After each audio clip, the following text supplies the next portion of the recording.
Les damos la bienvenida una semana más a nuestro espacio más insólito y tal y como avanzaba hace un instante Gema Correa, hoy vamos a subirnos a nuestra particular escoba porque al igual que en Galicia existen las meigas, a ver las ailas, en Extremadura también hay brujas. José Manuel Frías, buenos días. Buenos días, Juan Luis. La historia lo ha demostrado en los últimos tiempos, ¿no? Sí, la verdad es que Extremadura también es tierra de brujas, sobre todo en el pasado, y una tradición centenaria muy curiosa, y además de existir casos reales, que contaremos ahora algunos de ellos, también existen curiosos sistemas que casi nadie conoce. Por ejemplo, se dice que una bruja que quiere transmitir sus conocimientos a un adepto o una adepta, lo hace tocando, o sea, toca a esa persona y parece que ese conocimiento se traslada.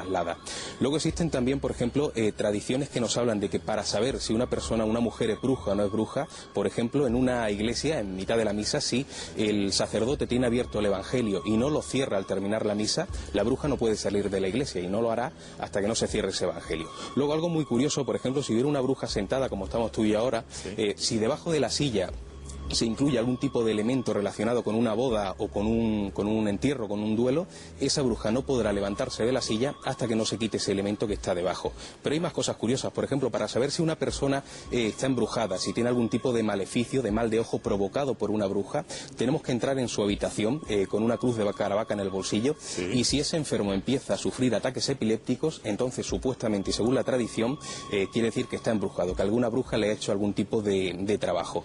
Y dicen también, cuenta la tradición, que para librarse tanto del el embrujo de algún tipo de mujer que tiene este tipo de facultades, sí, hay que llevar siempre encima un poquito de ruda de lo que es la planta, ¿no? Ajá. Y eso tanto sirve en el aspecto de la prevención como para curarte de algún tipo de mal de ojo. Bueno, pues ya nos hemos quedado con algunas de las propuestas o de las formas de actuar de las brujas. Hablamos de algunas de ellas en concreto. ¿Por dónde empezamos? Pues yo creo que podríamos empezar por una muy curiosa llamada Josefa Zarpazos, a la que decían la trujillana en mediados del siglo XIX.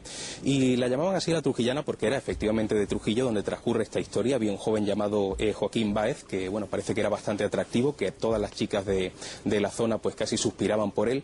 Y él escogió concretamente una muchacha que estuvo encantada además con el joven, pero su padre no la quería, no quería esa relación entre este joven y su hija, y por lo tanto va a visitar a esta bruja, la trujillana, para hacer una especie de complot y que ese enamoramiento pues no tuviera un final feliz. ¿Qué es lo que hacen? Llevan a este joven a la consulta, entre comillas, de esta bruja, le hacen beber una especie de brebaje con algún tipo de componente especial. Este hombre entra en una especie de estado de letargo en el cual se mantiene durante 7 días, o sea, una semana entera durmiendo, y fíjate, cuando se despierta y se mira al espejo descubre que todo su cuerpo se ha cubierto de una especie de pelo muy grueso, cubierto por completo, y que casi parecía un oso, fíjate. ¿Y qué hizo entonces? Bueno, yo creo que lo que haría cualquiera, esconderse, ¿no? Exactamente, salió corriendo una zona de los exteriores de Trujillo, concretamente conocido como los Canchos de Manguria, sí, y allí en este lugar se esconde en una cueva donde pretendía que nadie lo viera. Pero sucede una tragedia, y es que poco tiempo después, algunos años después, hay un grupo de gitanos que van a visitar la feria de Trujillo, y uno de ellos llevaba una escopeta. Claro, cuando están en mitad del bosque y se tropiezan con este hombre que casi parecía un oso, lo primero que hacen es dispararle, como es lógico, pensando que iban a ser atacados por ese animal, ¿no? Cuando van a buscar ese cuerpo para cobrar una recompensa, se dan cuenta de que es un hombre y por lo tanto salen corriendo totalmente espantados. Pero no había muerto, o sea, Joaquín no había fallecido, se recupera poco tiempo después, se oculta en la cueva y allí se mantiene pues prácticamente con ese embrujo hasta el final de sus días. Y hay que decir que Josefa Zarpazos siguió trabajando, siguió haciendo encantamientos para mucha gente de la zona, o sea, era muy requerida por la gente de Trujillo. Vamos a seguir conociendo más brujas extremeñas en esta mañana en Extremadura Insólita. Seguimos en la provincia de Cáceres, ahora José Manuel, con la bruja del Casar de Coria. Sí, bueno, una bruja muy curiosa porque además tenía una serie de centricidades que yo creo que eran casi la comidilla de la zona. Pero me gustaría que de este caso nos hablara mi buen amigo y compañero Javier Ramos, investigador y profesor universitario que ha investigado la vida de esta mujer y que nos va a contar, si te parece, algunos detalles muy curiosos de su vida y de esos sistemas tan extraños que tenía. Lo vemos. Bueno, dicen los lugareños que había una bruja en Casillas de Coria que se encerraba efectivamente en una habitación y la mujer pues se ponía a bailar, a danzar frenéticamente. Llegaba un momento en que caía totalmente rendida al suelo y dicen que la silla seguía moviéndose. Entonces, bueno, esa silla no paraba hasta que la bruja se volvía a levantar, entonces ya la silla cesaba, ¿no?, en el baile. Los lugareños dicen que algunos por las ventanas vieron ese espectáculo, entonces quedaron impresionados. Y no solamente había brujas en Extremadura, también brujos. También brujos, el famoso brujo de Don Benito, siglo XIX, llamado Manuel García Ruiz, un hombre que a pesar de proceder de una familia pobre, la verdad es que se hizo rico, amasó una fortuna precisamente por las técnicas que utilizaba. Fue incluso concejal del ayuntamiento. Por ejemplo, alguna de las cosas que hacía. Si un animal se perdía de alguno de los lugareños, él solía decir el lugar exacto donde donde estaba habitando ese animal en ese momento. Enfermos desahuciados por la ciencia médica que se acercaban a verle, y él con brebajes que preparaba parece que sanaba ese tipo de enfermedades. Incluso era capaz de curar a enfermos a distancia con el simple hecho de que le llevaran una prenda de aquella persona enferma. Y luego digamos que los sistemas o las técnicas que utilizaban eran una mezcla entre catolicismo y magia egipcia, ¿no? Él utilizaba, por ejemplo, dentro de lo que es la habitación donde solía hacer sus encantamientos, un altar, calavera, velas, ropas de sacerdote, y sí que decir que era casi una especie de santo para la población, o sea, muy conocido en aquel entonces en toda Extremadura. De todas formas, este brujo de Don Benito, según consta en la leyenda, su vida no tuvo un final muy feliz.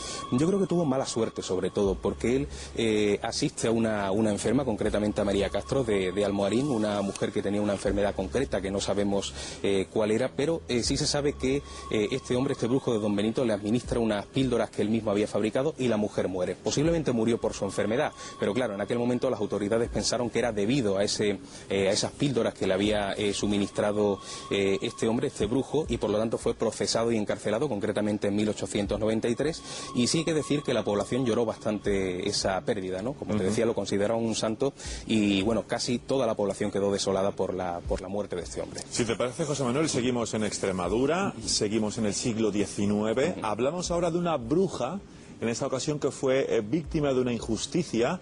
Esta bruja vivió y actuó en Navas del Madrón. Exactamente, décadas de los 30 y 40 del pasado siglo, conocida como Marizapalos, y bueno, la verdad es que esta mujer, yo creo que casi por desconocimiento, por superstición, cada cosa mala que ocurría a su alrededor, digamos que pensaban que era culpa de esta mujer, cualquier tipo de enfermedad. Y concretamente en una época concreta se sufre lo que es la población, una epidemia de paludismo, y rápidamente señalaron a la bruja como culpable. Y había un señor, un lugareño, que al salir de misa se la tropieza en un callejón y decide degollarla casi para el bien de la población. Lo hace, y fíjate qué curioso, Juan Luis, que las autoridades requieren su presencia en un juicio, pero no para culparlo, sino para que casi diera fe de ese acto heroico que había realizado. Eso sí, la población comenzó a decir que a partir de ese momento, de la muerte de esta mujer, desaparecieron todo tipo de epidemias y ya casi nadie enfermó. Bueno, pues es una buena noticia, ¿no? En cualquier caso, tenemos que decirles a todos ustedes que de todas las brujas que han existido en Extremadura, la bruja más malvada, la más peligrosa, la más dañina, la más pérfida, era Ana la Cacereña. Excesivamente. Una bruja que además solía aportar sus conocimientos y sus técnicas a todo aquel que la visitaba, pero siempre para hacer mal a la gente. O sea, ofrecía sus servicios pues prácticamente al mejor postor. Pero de nuevo vamos a escuchar a Javier Ramos, investigador y profesor universitario, como antes decíamos, que ha analizado la vida de gran parte de estas mujeres especiales de la antigüedad, que nos va a contar exactamente cómo transcurre la vida de esta mujer, de Ana la Cacereña. Lo vemos. Bueno, en el siglo XIX tenemos otro caso, que es la llamada Cacareña, que era original de Cáceres. Bueno, esta señora era avistada junto a cementerios o incluso dentro, y dicen que desenterraba a los niños y les sacaba las vísceras para luego hacer conjuros, conjuros por encargo, bien para cobrar herencias o bien para encanijar a los niños, o incluso dicen que hacía filtros de amor, que hacía un poco de Celestina.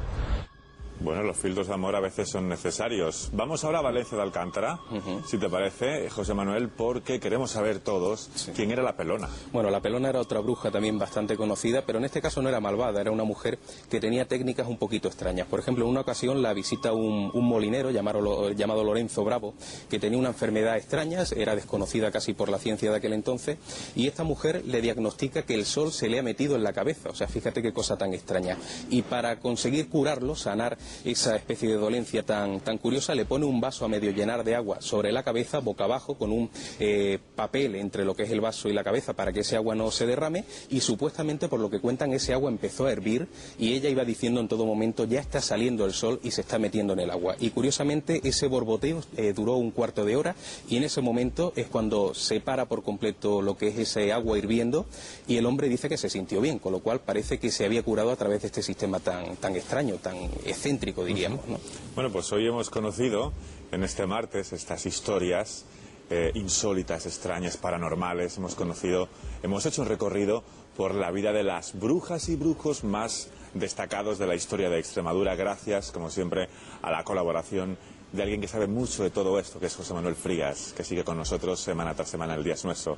José Manuel, hasta la semana que viene. La semana que viene. Que vaya muy bien. Gracias. Bueno, pues lo tenemos que